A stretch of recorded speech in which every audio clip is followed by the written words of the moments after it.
Friday morning on Squawk Box. As you probably know, the Hollywood writer's strike has been going on now for the last 1.5 months with no end in sight. It has forced a number of television series to be suspended, and several movie productions have been scaled back as well. At the heart of the issue, just how writers should be paid for work distributed over the internet.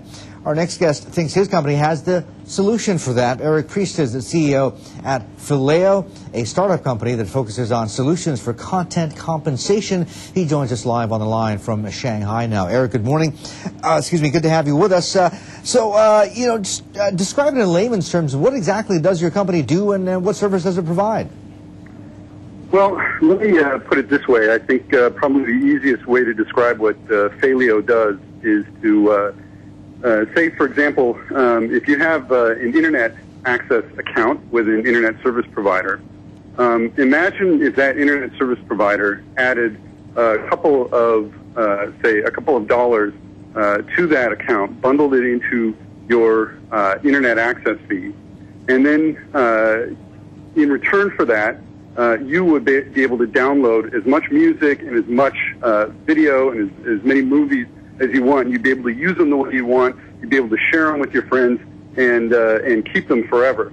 And that's essentially the solution that we're providing. We're working with internet service providers to bundle a small fee in all of their users' access accounts, and then in return for that, we give them licenses, blanket licenses, that all that internet service providers users can use to download content and share it. Okay, I mean, it sounds pretty good for the consumer. Easier, more efficient, faster access, and I guess you piggyback on the economies of scale from the ISP. I guess you end up paying less. What about for the content creators and providers? How do they take advantage of this? Well, that's exactly right. It's the economies of scale, and when you're talking about say, for example, our business now, we're starting in China. China's our first market.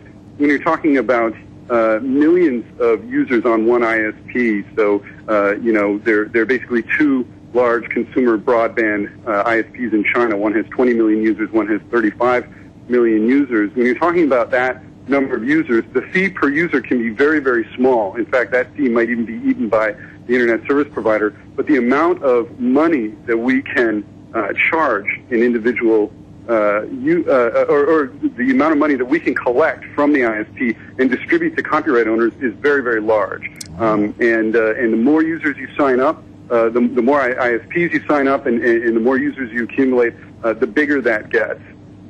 Okay, I understand that. Talk to us, your company itself. It's a startup. What sort of exit plan do you have? Trade buyout or an IPO down the line, or what? Well, both of those are options. I mean, an IPO within 3 years or a trade sale before that are both very viable options for this kind of company. All right, Eric, why China? I mean, other than the fact that, low base, low penetration, and probably the most potential of any sort of web market out there. Well, I have to say, China is one of the most exciting markets in the world for the internet and for content. It's the fastest growing internet market in the world, and it's also the fastest growing entertainment market in the world. So that's one of the really major reasons. The second reason is that this company actually started at Harvard University. It started in the Harvard Berkman Center for Internet and Society. And so we have strong university roots. And we partnered with Tsinghua University in China and CERNET, which is the China Education Research Network. CERNET has about 2,400 schools connected to it. Interesting. All right, Eric, listen, I've got to cut you off. We're just out of time, but interesting. Incubated in academia, sounds like. Eric Priest there, CEO at Phileo, live on the line from Shanghai. Squawk is back in less than 2 minutes to get to the Shanghai Open and early movers. Don't go away.